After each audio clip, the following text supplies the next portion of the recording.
சீக்கிரம்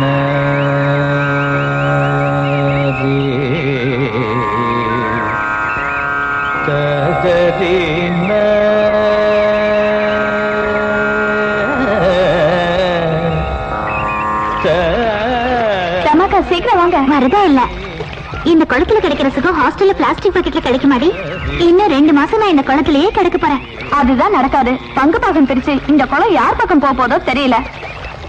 ஆனா உங்க அப்பா ரொம்ப கெட்டிக்காரரு. எப்படியாவது இந்த குளத்தை உங்க பாகத்துல வர மாதிரி வளைச்சு போட்டுருவாரு. பஞ்சாயத்து கூட ஆரம்பிச்சாச்சு. காலையிலேயே பாக பிரிவினை ஆரம்பிச்சிட்டாங்களா? ரொம்ப நேரம் நடக்குமா? துண்டு துண்டா பிரிச்சு கொடுக்குற வரைக்கும் நடக்கும். துண்டு துண்டா பிரிச்சுக்கிட்டோம். வீடும் கோயில் குளமும் இருக்கிற இந்த 4 ஏக்கர் நிலத்துல யாரும் தடுப்பு சுவர் கட்டாம இருந்தா அது போதும். இந்த குளம் தனக்கு தான் சேரணும்னு அண்ணன் வரதன் தாத்தா கிட்ட கேட்டதா அம்மா சொன்னாங்க.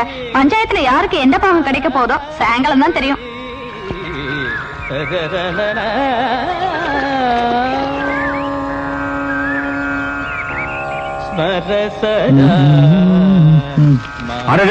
அண்ணன் நீங்க வந்துட்டீங்களா? நான் வராம இருப்பேனா?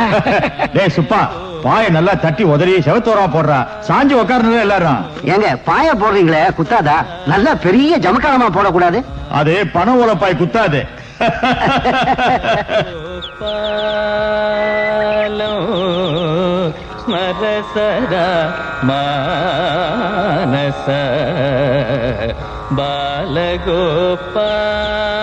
நீ எப்பமா வந்த? காலையில 6:30 மணிக்கு வந்த. நல்லா படிக்கிறியா? சரஸ்வதி பூஜை முடிச்சுட்டு வரீங்களா? உனக்குதான் தெரியுமே செவ்வாய் வெள்ளி தவறாம கோயிலுக்கு வருவேன்னு. அதுவும் இன்னைக்கு தை வெள்ளி இல்லையா? என்ன இன்னைக்கு ஒரே சங்கீத மயமா இருக்கு. பிள்ளையாண்ட சந்தோஷமா இருக்கானா? இதெல்லாம் தினமும் நடக்கிற கூத்து தான். அவன் பாடி பாடியே இந்த குடும்பத்தை ஒரு வழி பண்ணிடுவான். காலேஜ் படிப்பு போதாதுன்னு இப்ப இந்த பாட்டு கன்றாய் வேற. 7:30 கட்ட காதை கிழிக்குதா?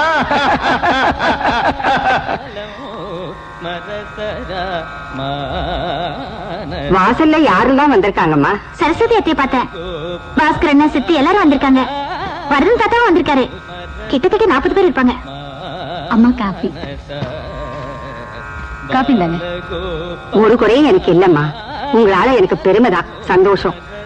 குடும்பத்துல முன்னாடி இருந்த அமைதி இப்ப இல்லைன்னு தான் சொல்லணும். யார் கண்ணு பட்டுதோ ஒரே சிக்கலா இருக்கு. சிக்கல் அது இதுன்னு ஏன் நீங்க மனசை போட்டு ஒரேடி அலட்டிக்கிறீங்கம்மா?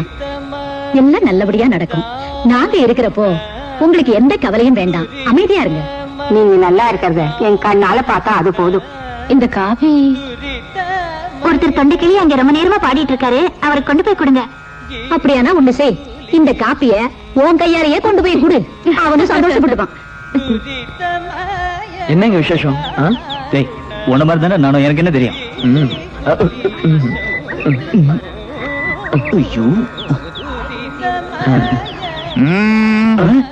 எங்கடா வந்தீங்க இந்த பக்கம் நீங்களா? இங்க ஒரு முக்கியமான விஷயத்தை பத்தி பேசுறோம். சும்மா சுத்தி சுத்தி வந்து எங்களை தொந்தரவு பண்ணாதீங்க.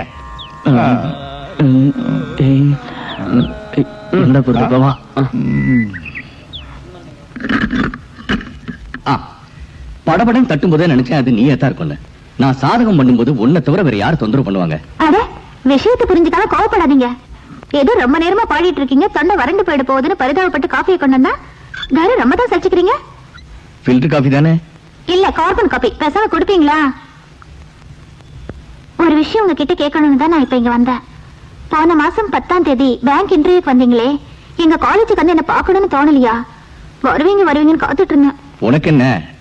உங்க காலேஜுக்கு நான் வந்தேன்னு மாமாவுக்கு தெரிஞ்சது. அப்புறம் என் பாடுதான் திண்டாட்டம். என்ன ஒரே அடியா மறந்துடுவீங்க போல இருக்கு.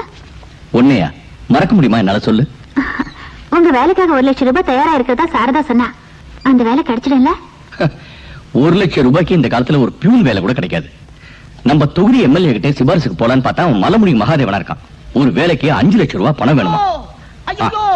அப்பா சாதகம் பண்ண ஆரம்பிச்சிட்டாரு. இதுக்கு என்னைக்குதான் விடுவு காலம் பிறக்க போதோ? என்ன சத்தம்?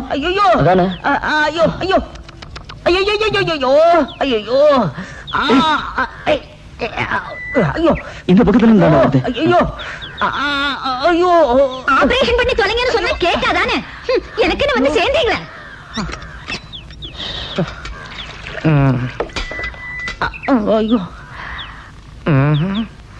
அது சின்ன நெல்லிக்காய் அளவு தான் இருக்கும்.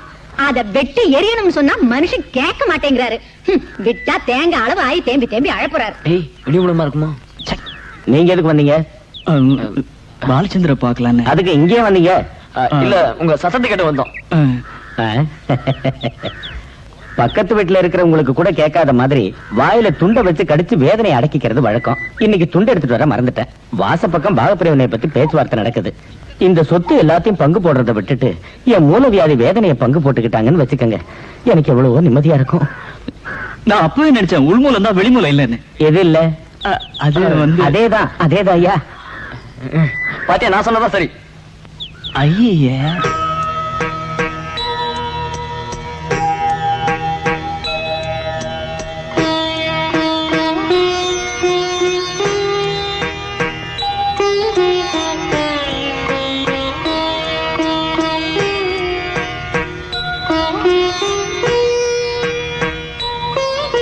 இந்த விளக்க எங்க வைக்கட்டும்? எங்க வேணாலும் வைடா. ராகு காலத்துக்கு முன்னால விளக்க வச்சு பேச உக்காரலான்னா அது இந்த வீட்டுல நடக்காது. இத அனாவசியமா வெட்டி பசங்க எல்லாம் கூட இருக்கானுங்க. இவனுங்க யார வர சொல்றாங்க? இங்க அவங்க எல்லாம் என்ன பாக்குறதுக்காக வந்திருக்காங்க. அதுக்கு போய் நீங்க எதுக்கு இந்த அளவு கத்துறீங்க? இந்த விளக்க எங்க வைக்கலாம் பாட்டி? கோபதாபங்கள் எல்லாம் மறைஞ்சு நல்லது நடக்கட்டும். எங்கேயாவது ஒரு இடத்துல வை. அப்படின்னா மாமா பக்கத்திலேயே வச்சிடுறேன். இனிமேலாவது நல்லது நடக்கட்டும். என்ன எங்க அப்பா இப்படி இருக்காரோ, எப்ப பார்த்தாலும் சிடு சிடுன்னு. என்னைக்குதான் இங்கதான் கத்துக்க போறாரோ. எல்லாருக்கும் அசிங்கம். என்னடா, நாங்க ஒரு முக்கியமான விஷயமா பார்க்க வந்திருக்கோம். உடனே ஏதாவது செய்யலாம், பெரிய பிரச்சனை ஆயிடும். என்ன விஷயம்? நம்ம வேலையில சேர்றதுக்கா 20,000 கொடுத்தோம்ல, அந்த வேலைக்கு வேற யாருக்கிட்டே காசு வாங்கிட்டு அவங்களுக்கு கொடுக்க போறாங்களா? பணத்தை திருப்பி கேட்டா அடிக்க வராங்களா? இப்படியே விட்டா உன் பணமும் கோயிந்தா, அவன் பணமும் கோயிந்தா. தலங்க பஞ்சாயத்து ஆரம்பிச்சு சீக்கிரம் போங்க. அந்த ஐயா இருக்கானா? யாரு? உன்னோட மாமன் தான். என்னோட சித்திக்கு கொள்ளு தாத்தா எழுதி கொடுத்த பத்திரத்தோட காப்பி இது. இதுக்கு மேலே எங்களுக்கு வர வேண்டிய பாகத்தை பிரிச்சு கொடுக்கலனா பட்டா இன்னைக்கு 2ல 1 பார்க்காம நான் போக மாட்டேன். ஆமா. சைக்கிள் வாங்கிடா. சொத்து கைக்கு வந்துச்சா மாறுது காலையே போலாம். அவசரமா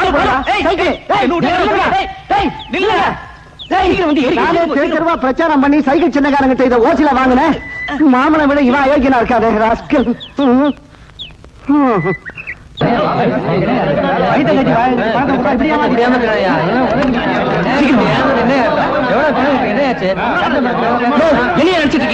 இதே வேலை எங்களுக்கு தரதா சொல்லி எங்கிட்ட இவன்டெல்லாம் 25,000 சொல்ல பணம் வாங்கிருக்கீங்க. நானும் உங்களை மாதிரி பணம் கட்ட வந்தாயா? நம்மளெல்லாம் ஏமாத்தணும் உள்ள இருக்கான். எப்படியா உட்காந்துப்பா? வாங்கியா உள்ள போய் பாப்போம். வாங்கியா கரெக்டா பண்ண போலீஸ் போன் பண்ணுவேன். இந்த பயமுறுத்தல இங்க வேணாயா? இன்டர்வியூ நடத்தி லட்சக்கணக்கான ரூபாய் சூட்டிக்கிட்டு சீட்டு கம்பெனி மாதிரி எங்களை ஏமாத்தலாம் பாக்குறியா? இந்த வேலையெல்லாம் எங்கிட்ட வச்சுக்காத. உங்களை மாதிரி ஆளுங்களுக்கு ஒரு முதலமைச்சர் ஆதரவா ஒரு ரிப்பன் வெட்டி உங்க கம்பெனி ஆரம்பிச்சு வச்சுட்டா உங்களை யாரும் கேட்க முடியாதா? நாங்க உங்ககிட்ட வேலை கேட்டா எங்க கிட்டே நீங்க வேலை காட்டுறீங்களா? உங்களுக்கு வேலை தரேன்னு சொல்றது தமிழ்நாட்டுல தான். இது ஆந்திரா ஏரியாவுக்கான இன்டர்வியூ. நாங்க ஆந்திரா இல்ல ஹரியானாவுக்கே போக தயார். பணத்தையும் வாங்கிட்டு டிகிரி சர்டிபிகேட்டையும் புடிங்கி வச்சுக்கிட்டான் இவன். தூக்கி போட்டு மிதிக்கிறா அவனை. அடிச்சு பொண்ணுங்கடா. எப்படி பணம் வராம போகுது பாப்போம். டேய் எங்கனே அட ஏமாத்தடா. டேய் பணத்தை வாங்கிட்டு. டேய் எவ்வளவு கஷ்டப்பட்டு பணம் கொடுத்தான்டா.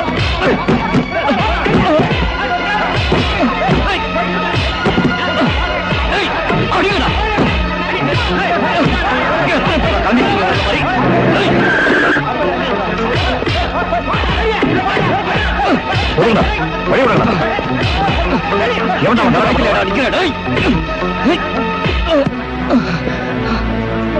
வாடா.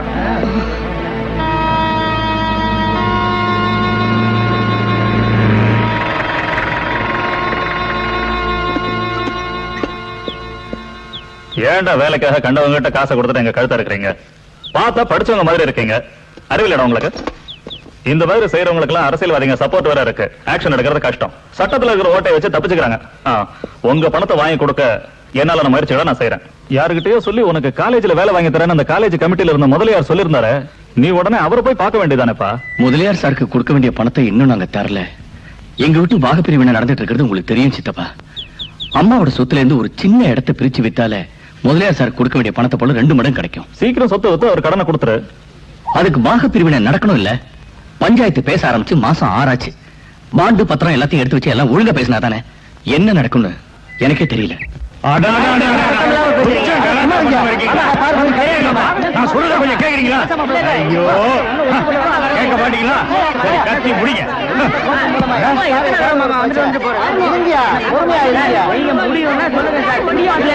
நாங்க பாத்துக்கிறோம்.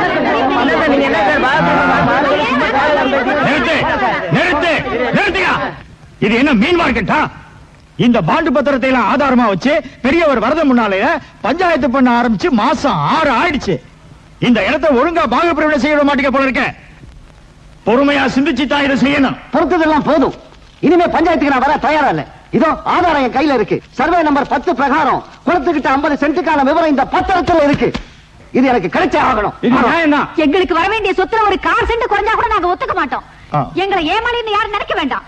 பாகப்பிரிவினை செய்யறதே நம்ம பாட்டனோட மன தாண்டி.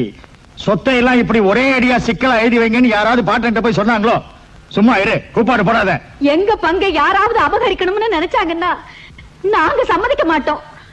நாளைக்குள்ள எதுக்கு ஒரு முடிவு தெரியலன்னா நான் இங்கேயே தூக்க தொங்குவேன். அப்புறம் என்ன, அந்த நல்ல காரியம் நடந்ததுக்கு அப்புறம் பாகப்பிரிவினை வச்சுக்கலாம். உன் ஷேரும் எங்களுக்கு கிடைக்கும். கிடைக்காதியா? அது அவ பிள்ளைங்களுக்கு எல்லாம் போகும். பிள்ளைங்களுக்கு மட்டும் போனா போதுமா? எனக்கும் பங்கு வேணும். அப்பனாச்சனா தங்கச்சியை கட்டிக்கிட்டு இந்த குடும்பத்துல காலடி எடுத்து வச்ச உங்ககிட்ட பாகப்பிரிவினை பத்தி ஆலோசனை கேட்டாங்களோ? கேட்கல எல்லாம் சொல்லக்கூடாதோ? ஓ. துஷ்டத்தனமா பேசுறவங்க எதிர்க்க உட்கார்றது என்ன மாதிரி பெரிய மனுஷனுக்கு அழகில்ல.